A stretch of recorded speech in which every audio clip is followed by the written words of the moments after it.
to give us our keynote address for today's program, please let's make welcome for Honorable Umar Napoleon Koroma Esquire, the Deputy Minister of Mines and Mineral Resources.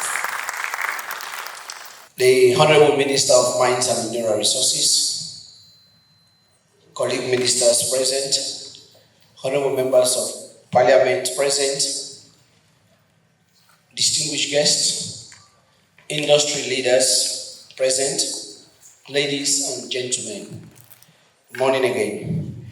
I feel honored and privileged to give this keynote address this morning as we almost approach the end of this remarkable mining week, an event that celebrates the rich and viable mineral potentials of Sierra Leone, a country blessed with abundant natural resources that hold the promise of prosperity and transformation. This morning's topic, legal and regulatory framework, the impact of effective monitoring and compliance in the mining sector, speaks directly to the heart of our national aspirations for the mining industry.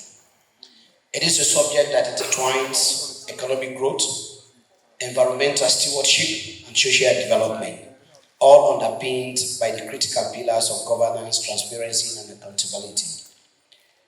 The mining industry is not merely an economic engine, but a cornerstone of Sierra Leone's development strategy. Minerals such as diamonds, gold, bauxite, iron ore, rutile, and other critical minerals have the power to drive revenue generation, attract investment, and create jobs. However, the responsible management of these resources is paramount to ensuring that they contribute to sustainable development in our country. At the core of this management lies the legal and regulatory framework, a system designed to govern every aspect of the mining sector, from exploration and licensing to production and export. Our framework must not only be robust, but also adaptable to the evolving needs of the industry and challenges of illegal and illicit mining. Effective monitoring and compliance are the lifeblood of a thriving mining sector.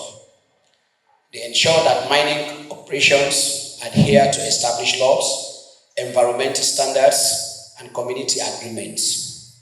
For this, let us consider the key impacts. Revenue protection, for example.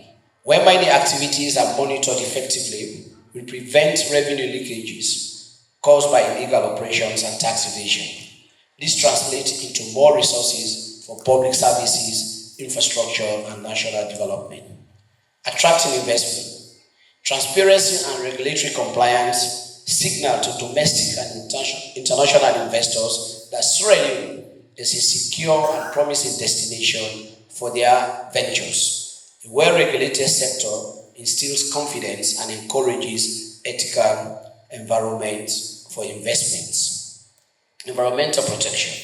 Effective monitoring mitigates the environmental degradation caused by unregulated practices. Sustainable mining safeguards our forests, water bodies, and farmland, ensuring that future generations inherit a healthy ecosystem. Community empowerment. By enforcing community development agreements, CDAs, and ensuring compliance by the industry players, who will empower our local communities to benefit from mining activities and actively participate in governance.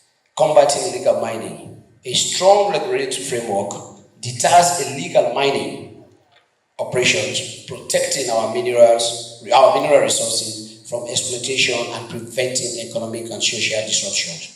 While monitoring and compliance are essential, we must acknowledge that the challenges that hinder implementation. These are corruption, limited institutional capacity, inadequate technology, and community disengagement. These obstacles require immediate attention and concerted efforts to overcome. As we reflect on our realities, let us also embrace the vision for the mining sector that exemplifies accountability, inclusivity, and sustainability. Here are actionable steps towards that vision. Strengthen legal framework, leverage technology, build capacity, engage communities, and foster local and international collaboration. Ladies and gentlemen, the journey towards a mining sector that contributes to Israeli prosperity is not a solitary endeavor. It requires collaboration between government institutions, private sector actors, civil society, and the communities that stand as the custodians of our natural resources.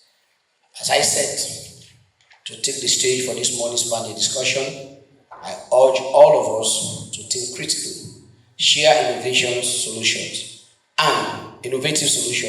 and commit to actions that will ensure the mining sector becomes a catalyst for sustainable development. Let us use this opportunity to reaffirm our collective determination to build a mining industry that reflects the value of transparency, equity, and environmental stewardship. Together, we can transform the challenges into opportunities and harness our mineral wealth for the betterment of Sierra Leone and her people. I thank you all for your audience, and good morning once again. Thank you. Ladies and gentlemen, please, let's make welcome for our moderator for today, or this session rather, Mr. Bondo.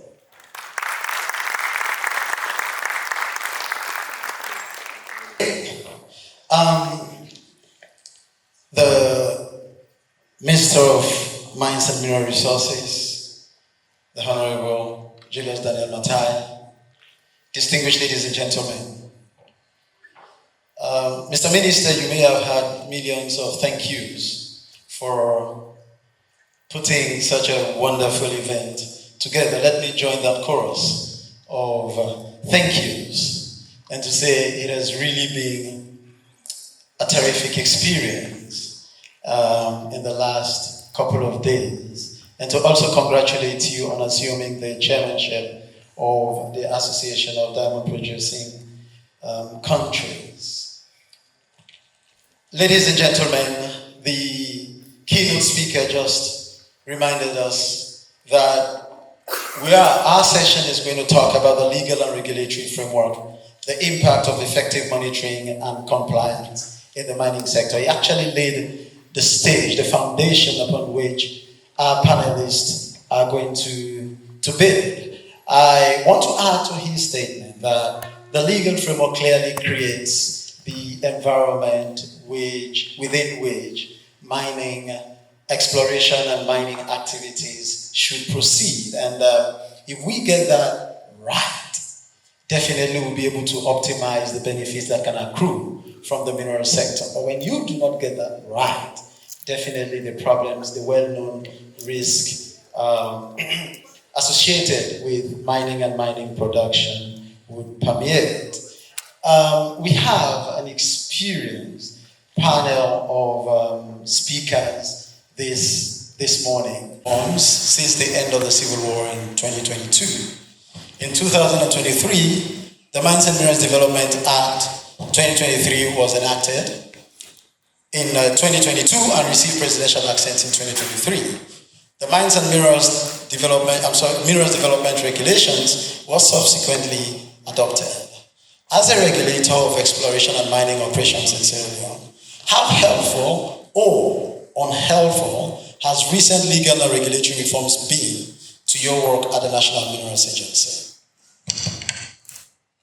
Thank you very much, Mr. Moderator.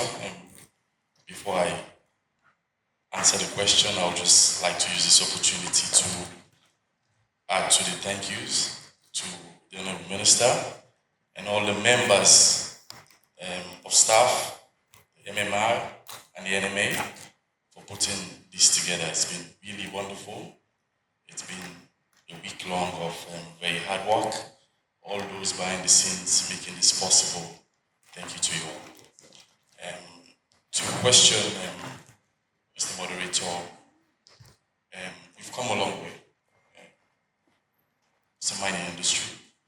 We've heard from the keynote that my boss, the Deputy Minister, gave in terms of the steps we've taken in more or less review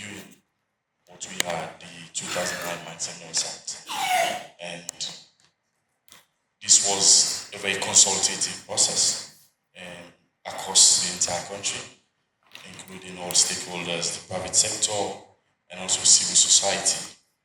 So what we do have in this existing law, which is the Mines and Minerals Development Act 2023, specifically for